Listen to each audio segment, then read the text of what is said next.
싸게 사서 비싸게 파는 방법 있나? 여기 지금 핫하려고 해.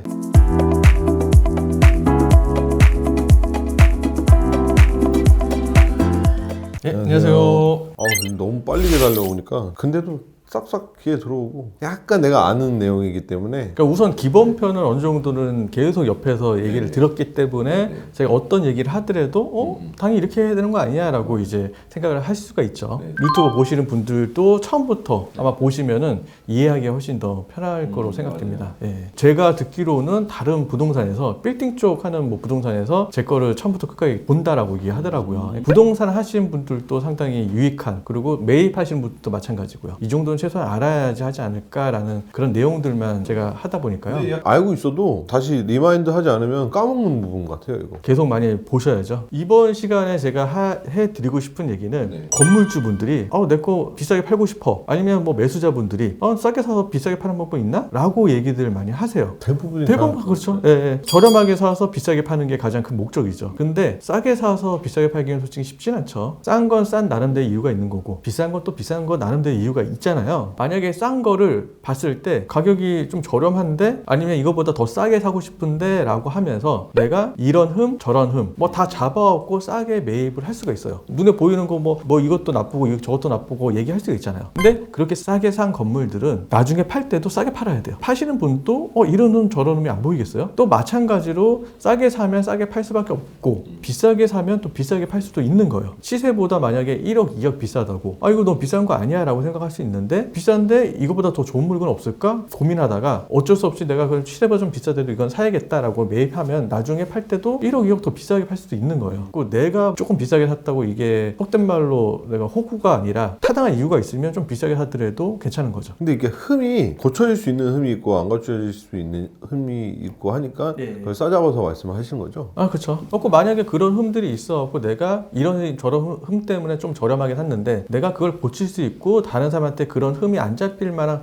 건물로 만들 수 있다면 그거는 싸게 사서 비싸게 팔 수가 있는 거죠. 내가 이거를 좀 리모델링 하거나 어떻게 이제 좀 만들어서 작품을 만드는 거죠. 근데 그게 아니라면 가만히 놔뒀는데 다음 매입하신 분이 내가 팔 때 그런 흠 잡겠죠. 1층에 주차구역이 하나 더 있어야 된다거나 이러면은 이건 바꿀 수가 없으니까 건물을 그렇죠. 부시기 전까지는 그렇죠. 못 바꾸는 거를 내가 흠을 잡아서 싸게 산 다음에 대팔 때 그게 흠이 아닌 게 아니니까 상대방한테도 또 흠이잖아. 안고 팔아야 되는 거네. 내가 싸게 샀다고 정말 잘 샀다라고 생각하시는 게 아니라 또 그런 흠 때문에 내가 또 싸게 팔아야 될 수도 있으니 좀 비싸더라도 좀 합리적으로 비싼, 타당한 이유가 있게끔 비싼 거라면은 그거 사도 나쁘진 않다라는 거죠. 근데 예를 들어서 타당한 이유가 뭐예요? 주변에 그렇게 계속 팔리는 거야. 이 건물이 가격이 높긴 한데 주변에 계속 높게 팔리고 있어. 근데 그거보다 싸게 나온 물건이 없는 거야. 기사거리나 이런 데서 이 건물이 괜찮다라고 얘기를 계속 하는 거야.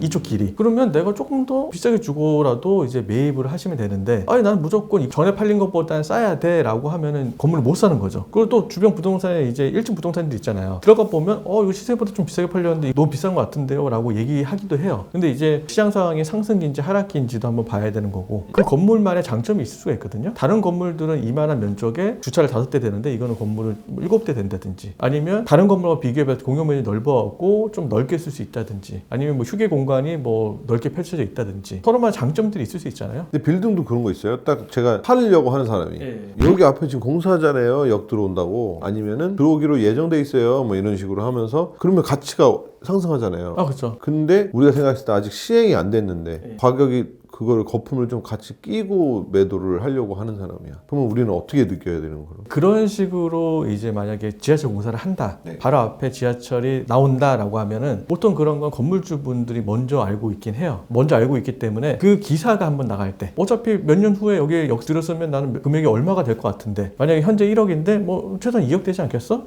이걸 내가 다 가져갈 수 없으니 2억인데 내가 1억 5천에 팔겠다라고 하면서 갑자기 5천만 원이 올라가는 거죠, 평당. 그리고 공사를 이제 시작해갖고 탑을 한번 팔면은 그때 이제 다시 또 올라가고 금액이 전체적으로 올라가는 거잖아요. 그렇죠. 예. 그러니까 보통 건물주는 어차피 완공될 건데 라고 하면서 가격을 많이 받으려고 하죠. 만약에 2년 후 3년 후에 이게 완공이 된다고 하더라도 2년 후 3년 후 가격을 받으려고 해요. 그러면 이제 매수자 입장에서는 그게 어떻게 받아들여야지 좋은 거예요? 뭐 그것보다 이제 좀 저렴을 해야지 어차피 매수자도 어느 정도 먹을 게 있어야지 사는 거고 만약 매도자만 그 먹을 거를 다 먹는다라고 하면 누가 그걸 사겠어요? 너무 비싸서. 그런 게 참 애매하더라고요. 요즘 만약에 가로수길 신사동 가로수길이 그냥 옛날 그 빌라촌이었을 때 젊은 사람들이 하나씩 오고 이종 주거지역인가 그걸로 바뀌면서 뭐 1층에 막 뭐가 만들어지면서 형성이 될 때 여기 지금 핫하려고 해라고 하면서 가치를 높이는 거랑 똑같은 얘기인 거죠.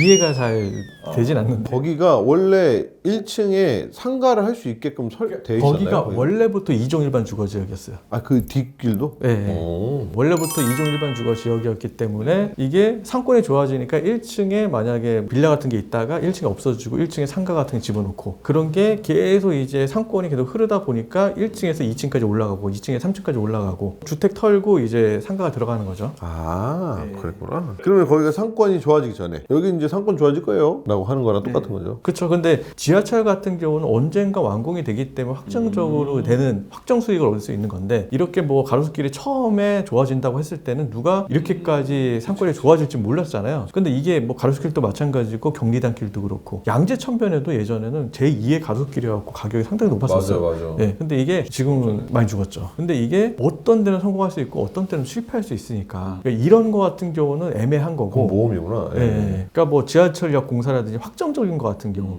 만약에 현대자동차에서 한전부지 매입해갖고 삼성동 개발한 것 그런 거는 이제 확정적으로 할 수 있는 부분인데 상권이라고 하는 거는 솔직히 이게 조금 확정적으로 얘기하기 그렇죠. 확정된 것들은 확정됐기 때문에 매도자가 확실하게 그 피를 붙여갖고 더 내놓을 수도 있는 거고 예를 들어서 이렇게 되려고 하는 느낌이다라는 기사 이런 거 가지고도 이렇게 그런 것도 이제 어느 정도는 붙여서 팔죠. 확정적으로 하지 못하겠지만 그래도 어느 정도는 또 업해서 파는 거죠. 건물을 보실 때 이 건물이 너무 싸다고 빨리 사야겠다. 싼 데는 싼 이유가 있는데 그 싼 이유를 한번 검토를 해보셔야 되는 거고 조금 비싸더라도 검토는 해보셔야 돼요. 이게 왜 이렇게 비싸지? 이걸 사서 내가 이익이 뭐가 남을까? 1억, 2억 좀 비싸게 주고 샀다고 하더라도 내가 나중에 1억, 2억 더 붙여서 팔 수 있으면 잘 파는 것도 전략이 될 수가 있거든요. 하나 궁금한 게 있어요. 여기에 건물이 하나 있어요. 내가 여기 딱 갔는데 이 건물이 참 이쁘고 내 스타일이야. 근데 주변이 휑한 느낌도 있고 뭐 유동인구도 좀 없는 것 같고 이런 건물이 있어요. 또 어떤 건물은 건물이 마음에 안 들어. 마음에 안 드는데 이 동네만 가면 기분이 좋아. 근데 이 건물만 보면 그냥 맥이 빠져. 그런 건물. 어떤 게 더? 만약에 두 개 중에 무조건 하나를 사야 된다라고 하면 후자가 낫긴 한데 첫 번째 건물 같은 경우는 만약에 예를 들어갖고 청담동에 뭐 이쁜 건물도 있잖아요. 그 지방에 그 건물이 하나 딱 동그랗게 있어요. 그 건물이 있다고 하더라도 그거를 가격을 높게 받을 수 있을까요? 내가 가면 기분은 좋겠지만 사람들이 그 주변의 환경들이 그게 썩 좋지가 않으면 위치랑 그 거리 분위기가 좀 더 중요하구나. 그렇죠. 근데 만약에 두 번째 후자 같은 경우는 주변은 다 좋은데 이것만 가면 내가 기분이 나쁘고 내가 느끼는 부분이고 만약에 그런 분위기를 또 좋아하는 사람한테는 이 옆에 막 강남 같은 데 공터가 하나 있다든지 뭐 쓰레기가 많이 벌어져 있다든지 하더라도 그런 걸 또 필요한 사람한테 비싸게 팔 수는 있는 거거든요. 근데 막 거기 가봤는데 막 사람들이 막 이렇게 지나가면서 나 여기만 보면 기분 나쁘지? 이러면 예? 뭐 이걸 어떻게 평가를 해야 될까요? 이거 예전이랑 기억이 이제 정확하지 않을 수 있는데 유영철이가 그 살인마가 삼성동에 있는 노부부를 죽인 데가 있었어요. 그 주택을 싸게 놨을 거 아니야. 아까 얘기한 것처럼 기분 나빠 하면서 싸게 나올 거 아니야. 죽인 거는 이 주변 사람들 다 아니까 다른 사람들은 모르더라도 좀 멀리 사는 사람은 잘 모를 거 아니야. 근데 주변 사람 알기 때문에 저기 가면 다 기분 나쁘고 막 그럴 거 아니야. 근데 그거를 사서 리모델링해서 그 현장이 아닌 것처럼 그렇게 만들었는데 결국 또 거기서 사람이 죽고 그렇더라고요. 완전 지금 그 살인마가 노부부 죽였던 그 건물이 예전에 장자연 씨 사건이 났었던 3층에서 비밀방 있고 했던 그 건물이 살인마가 죽였던 노부부가 죽였던 그 건물이에요. 근데 그 건물이 그렇게 죽고 나서도 그 엔터테인먼트 회사에서 그걸 또 팔았어요. 그 당시에 좀 지나서 싸게. 주변보다는 조금 저렴하게 팔긴 했지만 그것도 뭐 가격은 싸진 않죠. 그런 건물들도 있고 논현동 시장 쪽에 옛날에 고시원 알아요? 고시원 불 지르놓고 한 명씩 한 명씩 내려오면서 칼로 찔렸던 나 들은 것 같아요. 그게 논현동 시장 쪽에 코너에 있는 건물 고시원에서 그랬어요. 그 건물도 리모델링 싹 다 해서 또 팔았어요. 거긴 또 지금 멀쩡하고. 그렇죠. 그런 건물들이 있긴 하지만 만약에 이게 시세보다 좀 저렴하다면 싸게 사는 사람들이 또 있거든요. 뭐 이런 말 하기 좀 그렇지만 내가 싸게 사서 내가 안 쓰면 되지. 아니면 그거를 뭐 구술을 한다든지. 근데 그런 거 되게 효과를 많이 보더라고 주변에서. 그리고 특히나 부동산 하시는 분들이 그쪽에 무시를 안 하고 신경 많이 그런 써요. 터 같은 게 있긴 하죠. 상품백화점 같은 경우도 부시고 나서 이제 지금 현재 대통령분이 살고 계시잖아요. 아크로비스타. 그러니까 상품백화점 그래도 사망자가 많이 났는데도 불구하고 건물 단지 신축을 해서 터가 이제 그런 거죠. 아 근데 거기 장자연 그 사건은 좀 처음 들었어요. 아마 찾아보면 기사에도 나오고 하긴 할 텐데 이제 너무 많이 시간이 흐르다 보니까 이제 다 잊혀진 거죠. 근데 이거 시청자분들 모르는 분들도 많을 거예요. 이번 시간에는 이제 조금 비싸더라도 이유가 있으면 내가 만약 1, 2억 좀 더 비싸게 주고 사도 1, 2억 더 비싸게 팔 수 있는 자신감, 그런 타당한 이유가 있으면 그렇게 하시는 게 좋다. 오늘 화의 주제였습니다. 잘 파는 것도 전략이다. 예, 이상 빌딩 셀러리였습니다.